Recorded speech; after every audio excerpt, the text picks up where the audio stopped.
Hey everyone, Jeff McErlain here, and I want to talk about this fancy new PRS Wood Library DGT guitar that I picked up. Before we get going, if you like my channel, please hit the like and subscribe button and the notification bell. Also, if you want 14 high-quality blues jam tracks for free, use the link above or below, and you can get that by going over to Jam Guitar Lessons. Also, if you use the link above or below, you get a really cool discount on my latest course called Mastering Major Triads. I'm always very honest with you guys on the channel, and in fact I have to be, of course. I do have a relationship with Paul Reed Smith Guitars. They sent me some guitars to check out and play, and you've seen them on my channel.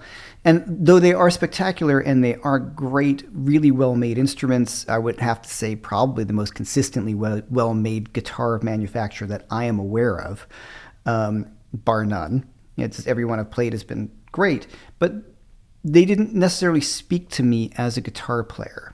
And I'm very picky about the guitars that I play because I've been playing for so long, and the guitar has to have something that makes me want to play it besides it playing great. It's just if I go into the store and try a bunch of Les Pauls or 335s or something, I try to play as many of them as I can, and I end up picking one out of a bunch. So no matter how well the guitar is made, there's always going to be one out of the bunch that really kind of is better than the rest, or that speaks to you the most. So that's what this guitar did. I bought this with my own money. This was not due to any relationship with PRS. I want to make that clear. That's why I want to talk about this guitar and be honest about why I bought this amazing, awesome guitar. So the story of the guitar is I went out to my good friend's store over at Watchtower Guitars in Morristown, New Jersey, and it's a great store. A little shout out to my friends there. And I was there with Matt Schofield, and we were hanging out and jamming and playing some guitars. And we pulled this one out, and in the context of who we're all hanging out with, Matt and me, and it was after dinner, and we're all kind of having a good time. You get the idea. This just kind of came out and then went back away. But I remember in the back of my mind, I'm like, that is something about that guitar was cool. Something about the feel of it. I'm going to go back and try it. So gave the store a call and said, hey man, just hold on that guitar. I want to come in and check it out. And I'm glad I did, because it really took me by surprise. Sometimes when you just pick up a guitar, you're like, oh, wait, that's really cool. So I went back, I played it for a number of hours, and I ended up leaving the store with it. And thank you to the guys at Watchtower for making that something that's possible to do. The guitar is a 2002 Wood Library DGT. It's got a Brazilian board, and we have a roasted or torrefied maple neck. And it's mahogany body, and of course a maple top that's super flamey. Just something about the guitar I loved, and it's the right weight. It's just 7 pounds, 15 ounces, right below 8 pounds, which I think is perfect for the guitar like this. I don't love really light guitars. I like holding them, but really light guitars sometimes don't sound and have the weight of that I want on them. It's the weight of the sound. And having spoken a lot to David Grissom, who's a good friend of mine, his favorite ones that he owns is around this weight range. So that's what I was kind of looking for. So let's talk about why I never really had any PRSs most of my life.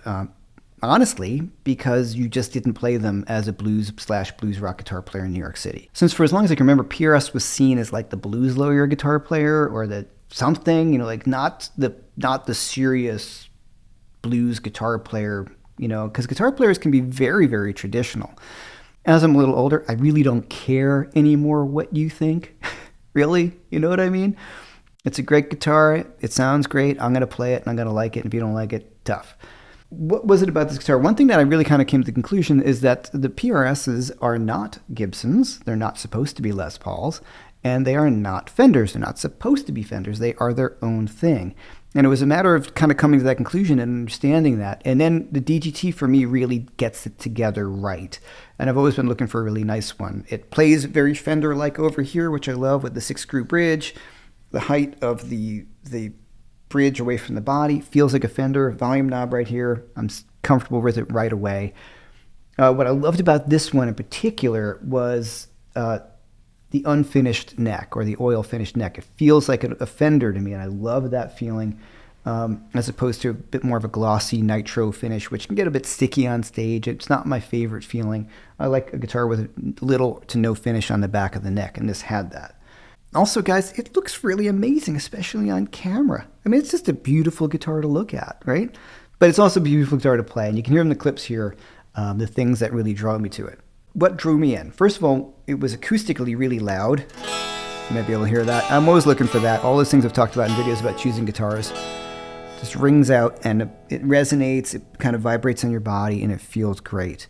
It's got 6100 frets. I like 6105s or 6100s. Growing up playing metal, I like big frets. So this was that right away. The neck just was really very comfortable right off the bat. But also, there's a clarity to these guitars that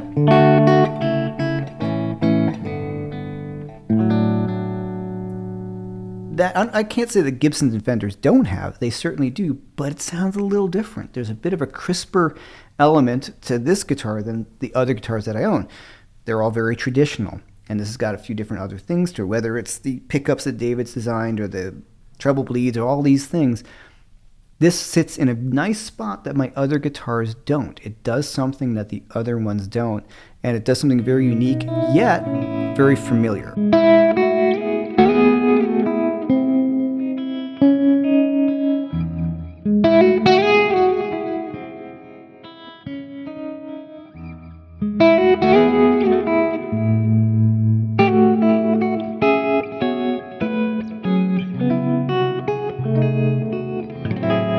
Of course, it's not lost in me that my previous video was about gas and sometimes how collecting too many instruments or guitars can really detract from your playing or distract you.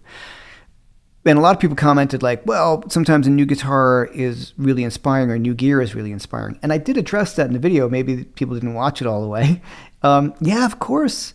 I love gear. Come on. I love gear. Look at it. It's all over the place. And yes, a really nice new guitar can really be quite inspiring. And it can spur you on to write songs, play something new, experiment with new things, same with pedals or amps or anything like that. So to clarify that, I love gear, but if you get too obsessed with it and you find that you're unhappy, that's when you want to put some of it away and focus back in on playing. If you find a great guitar like this that inspired me, I was really felt there was music in that guitar and I was really going to get a lot of use out of it, that is also very inspiring. The interesting thing is the amount of controversy that PRS guitars can bring among guitar players, like especially more traditional ones. Like they act like it's like world politics or something like that. It's not. They're just guitars. So if you find a great guitar that you love, you just love it and play it. And like I said, I've been looking for a nice one, and here it is. And I'm really, really psyched about it. So what do you guys think about PRSs versus Gibsons and Fenders? I will say right off the top of the bat that the quality control that PRS has is absolutely unmatched. This guitar is just perfect. There's nothing, it's perfect. There's no finish flaws, it doesn't fret out anywhere. It just feels great, plays perfectly in tune. Everything is great right out of the box. So I've not really had that with all my Gibsons or Fenders. There's always something that I've got to kind of tweak or figure out or work with. And this right out of the box was ready to go. And I know David was really big on that. He wants to be able to go to a store and just pull one off the shelf and be able to play it. I think he'd be very proud of this guitar in that sense.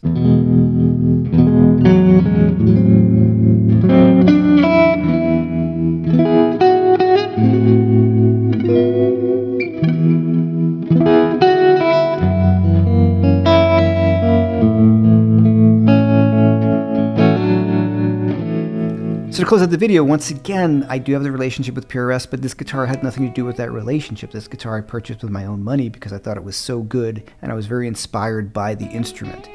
It's a very unique sounding guitar. It's also beautiful, and it's what I was kind of looking for from the company. And the idea that trying the guitar that you want, or sometimes the guitar can take you by surprise. You spend some time with it and you realize, oh, this thing's got something special going on. Not all guitars are created equal, even if they're built construction-wise perfectly. Musically or vibe-wise or resonance, whether physically resonant or spiritually resonant with the guitar, those are things that draw me towards an instrument. And I spent some time with it at the shop, and I could bring it back if I wanted to, and it's definitely a keeper. So this is my new DGT Wood Library PRS. Once again, if you like the channel, please hit the like and subscribe button, everybody. And until then, I will see you the next time.